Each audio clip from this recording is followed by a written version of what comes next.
so I can get the 5 lights. There we go, we've got a good view of the start. We've got a good view of the 5 lights as well. The cars are revving, the lights are on, and now they're going to go off, and we are going to go racing. It looks to be a good start there as plumes of smoke get kicked up off the grid. So there's already been contact off the start. There's a Red Bull being veered off to the side there. That looks to be Gareth, as Bean is taking the lead.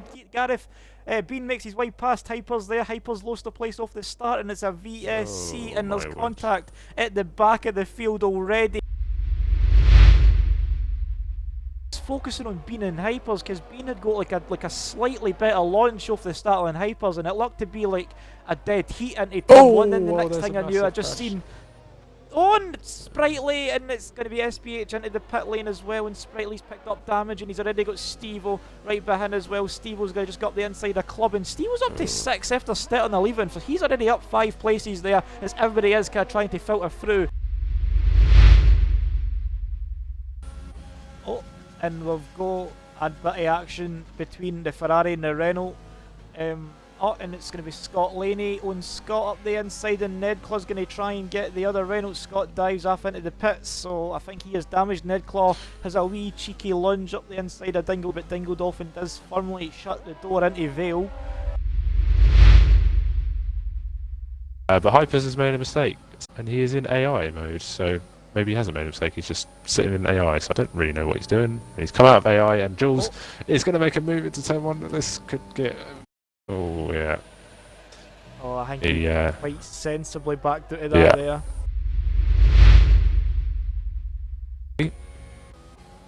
That is quite early. Oh, and Chester spun! And Chester hit his teammate! And he's going to hit Lemon! Oh, yes, that's thank right. God for ghosting. Good eye on Dodgy on the hards, going all the way to the end. He is down in 17th place. And he could, well, he will easily be able to take it to whatever weather hits us, so give it in. Nedclaw! Oh, look at Nedclaw! And Dingle Dolphin there. Sorry, just to shout a crochet there. I was just on board with Bean, and Nedclaw was just looking like he's gone for a gap. No, but the other, his teammate is benefiting from as he takes a interesting route through Chapel. And talking about interesting routes, Merc, sorry, we've got Craig and running the outside before cops on Dingle Dolphin as he runs wide, and that allows Jules by as well. Just sorry to cut across you there. I seen the move shaping up on the exit of Love Field, and Craig had just got this brilliant launch off the exit of Love Field, and Dingle Dolphin didn't really quite get up to speed. Intermediates, and it's not even raining, so I'm on board with him. I'm quite interested to see how his lap goes, as he's already going to get in a drift off. I mean, that was quite a tidy drift in fairness, but it completely kills his speed through turn 4, and he's going to have Gareth and Jay Geddes and Dodgy just kind of swarming in behind. And we've got SPH right at the end of this train as well, so it's a 5-man train for 8th place, so we'll sit on board with this for the time being. We'll see. There is a nice little cosy train led by Plum. As Paul has actually closed the gap back up again. I think Craig needs to be lagging a bit on my screen.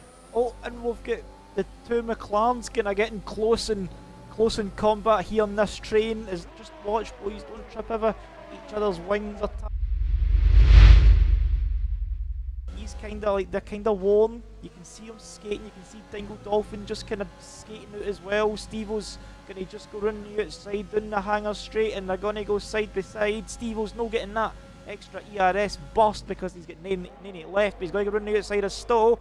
Dingle Dolphin's going to keep the inside, but Stevo says, you can keep the inside, I'll just go the long way round and I'll take it. And he did. Up into 9th.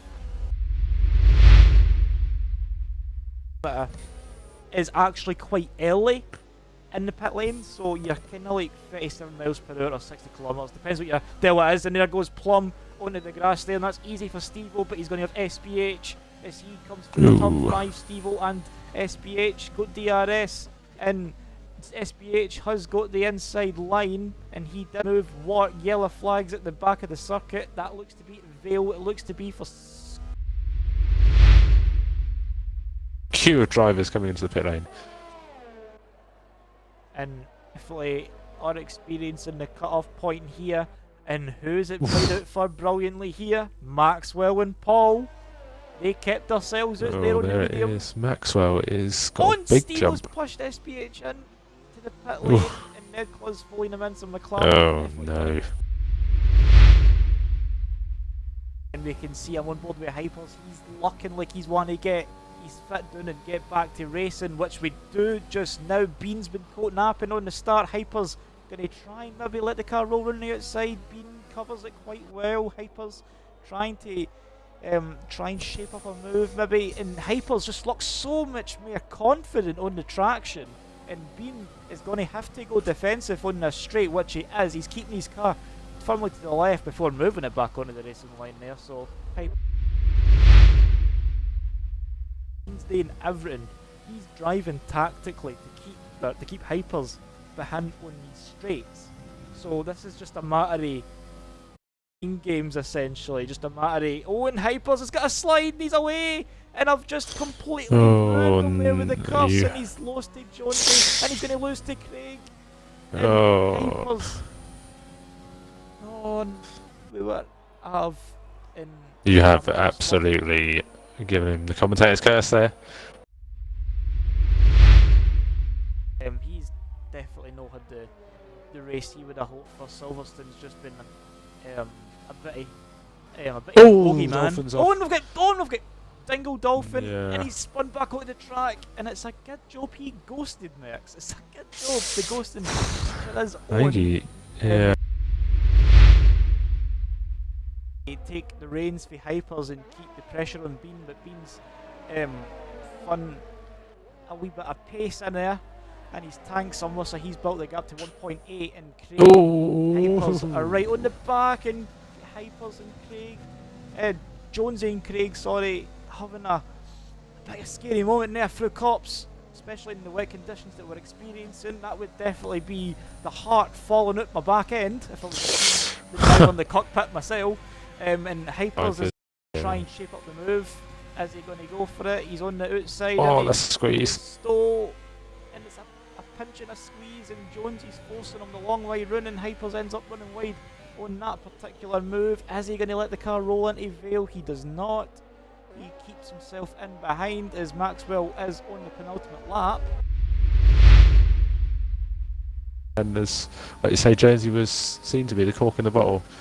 And he does a little shake and bake, and he uses the inside line this time. Can he take a bit tentative on the brakes? And Jonesy gives him a big squeeze. Well, not a big squeeze, a little bit of a squeeze. And Hypers still can't make the move up into P5. And master classes for the pair of them at Williams and Mercedes. Oof, my word. As well, strong drive despite losing a place. He's been quite Hypers is off the track. P3. Hypers is off the track on the grass. This could invite... Snappy. Yeah, could invite Jules EB. Yeah, I was going to say Maxwell is coasting home at the moment. He is driving so tentatively. Deadpool has caught him up about a second in the last lap, at least. But he is going to come across the line very shortly. Definitely. He's only got Vale and Club left. The checkered flag waves for the Williams driver as he, starting from 13th, takes the win here in Silverstone. The came into effect. The entire strategy was called to perfection, and it's going to be Paul that rounds it. And it's Craig! And it's Craig that wins! Yeah, I think Craig disconnected actually. I think Craig was jumping off. So.